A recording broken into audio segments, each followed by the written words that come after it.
Hi, my name's Tara Carriasso. I am the director, part of development, and one of the designers for the show Crisis Mode Living Pilipino in America that was at the Strand in early 2023. This was an original piece that was conceived and pitched by Cori Dioquino. Cori is a good friend of mine, and we had decided when she pitched the project that if we got to do it, I'd be directing. Cori is a Filipino woman who was born in the Philippines and then raised here in the US. I am a Filipino American person who was born in the US and raised here as well.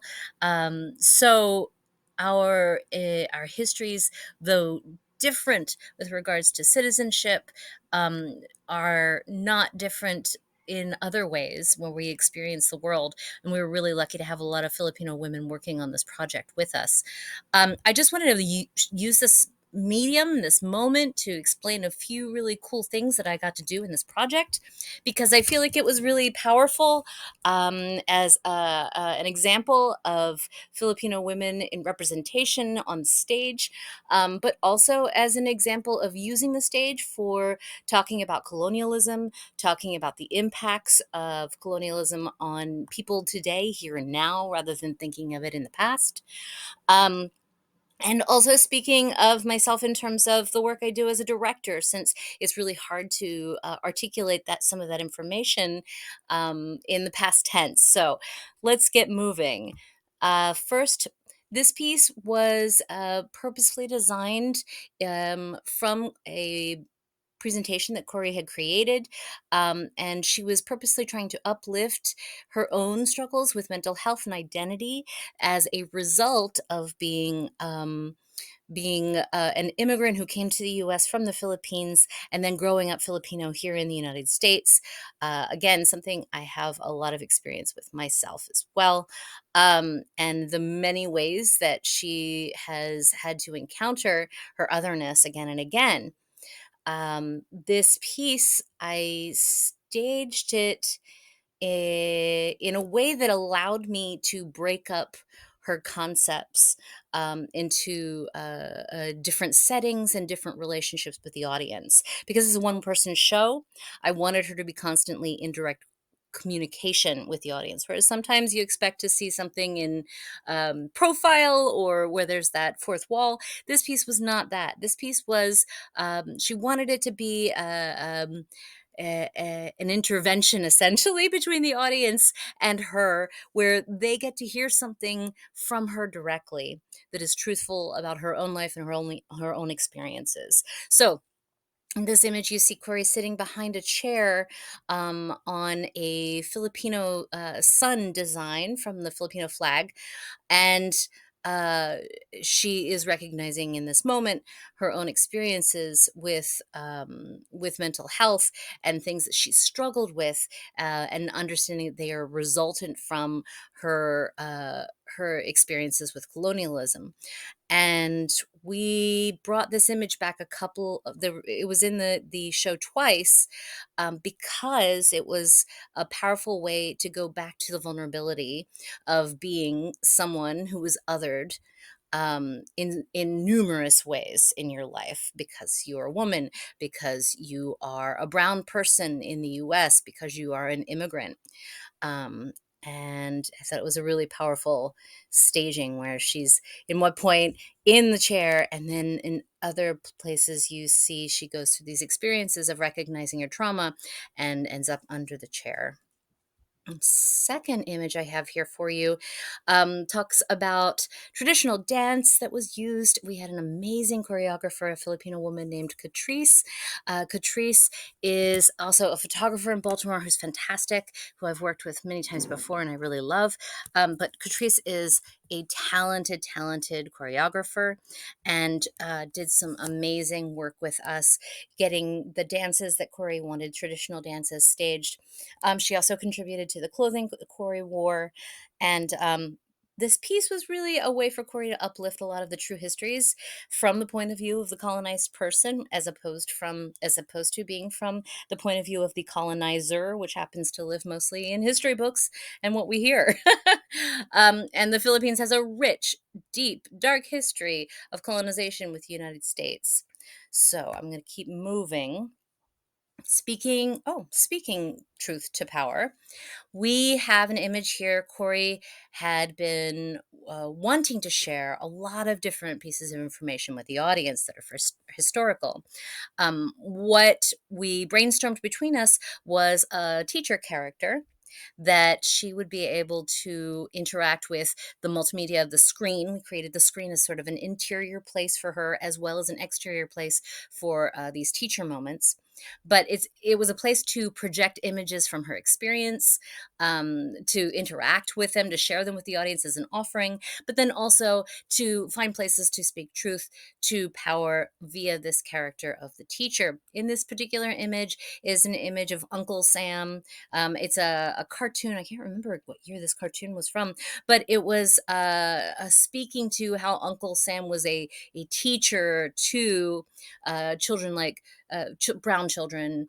And of course, countries are then portrayed as children, infantilized around the world, right? So you have Filipino children, and you have children from Hawaii, you have Native American children, you have children who are from Europe, looking very prim and proper. The image itself, I know you can't see a great deal here, but it was used to create discussion directly with the audience, to help them take apart this image so that they would have a new lens on how the Philippines were traditionally looked at through these very demeaning eyes from the US. Next, I wanted to talk just a teeny bit about wrestling with the complexities of citizenship. Cori had a real struggle coming to terms with whether or not she identified more as a Filipino or if she identified as an American. And that's been an ongoing issue and complex matter during this piece. We we spent a great deal of time looking at how to break out each of these stories into a different space and with a different backdrop, but with very minimal dressing for the set or costuming. I designed the space. I was the set designer. And in designing it, it was really important for me to make sure that it felt comfortable and cozy because it was her space. So, a lot of the details that you'll see are to make the space usable for these quick changes because there's nobody else on set. There's no crew or anything like that. It was just Cori doing the whole thing with the set in a poised state for her to do it. Telling her own life stories through words and images. Again, we used that wonderful screen that was centered in the back. And then this was her location that felt kind of like a home spot. It had pictures of family. It had a mirror. It had her tattoo design is, I drew it around the door there so that there would be this sense of different spaces where she'd have different tones and that the piece would have different rhythms so that we wouldn't just be in the same pace the whole show, that there would be many big changes of direction in the audience's experience of the material and to help it go down, help the medicine go down, as Mary Poppins says. Creating characters with minimal costuming and tech. Yes. Yeah, this is my bread and butter right here, being a person trained at a school for physical theater. So we worked a great deal on the cadence, the use of language, the postures, the gestures, and the costuming for different characters that were portrayed throughout the piece. Here in these pictures, you see Cori playing her own mother. She had just played herself as a young child, coming to her mother, handing her the backpack, and then Cori turns into her mother, all right in front of the audience.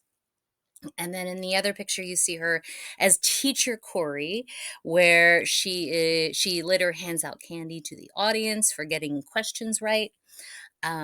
It was a really important thing to make these strong distinctions in character so that there'd be more diversity throughout the piece, especially when you have one actor playing everything. Let's see. Almost done. We have transforming the space for internal and external journeys.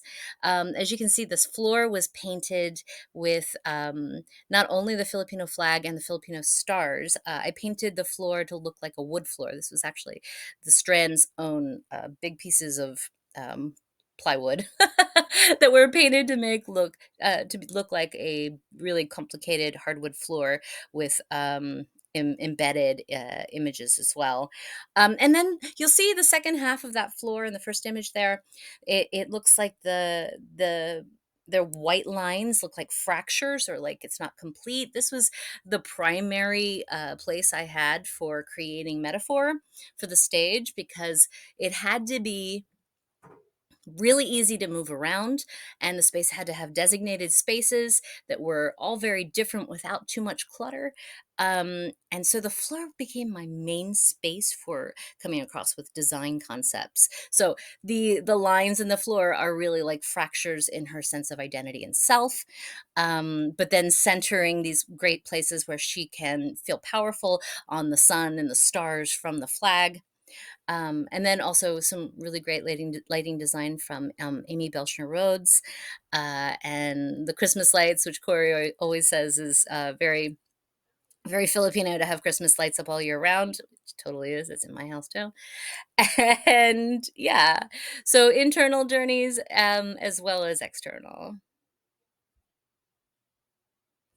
Catharsis, one of I think the primary things that came out of this project for me was this feeling of being able to speak the things that feel like no one wants to speak, or there's never a space to speak, or there's not an easy place to speak. Like it was like wedging in the truth into, public consciousness.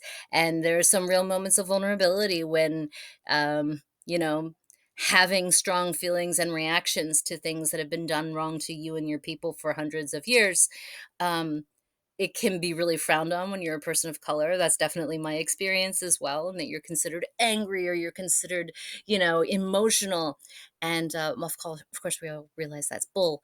But but it's really important to embrace as well. And so we definitely needed to make sure Corey wanted a moment where she had a giant scream in the show, and we got it. Let's see. Multimedia ways to diversify the experience of the material. Again, I talked about that screen that was in the back. The screen had all kinds of things. Sometimes the screen was there to sort of reinforce the language that was being used at Corey so that she could play the character. In this moment, I believe she's playing a young child, and she's remembering something that happened to her that was very traumatic. But it was really important to have the screens. Again, the um, the slides and such were done by Amy Belcher Rhodes, and who was a wonderful collaborator on this. They were a massive, massive place of use for us because if I didn't have that, we wouldn't have had visual diversity and audible diversity in what was going on. Right? You need to have recordings. You need to have visual ways of changing the space, changing the energy, changing the pattern of people's experience. And I think that's it. Thank you so much for listening to my little director slash designer developer talk.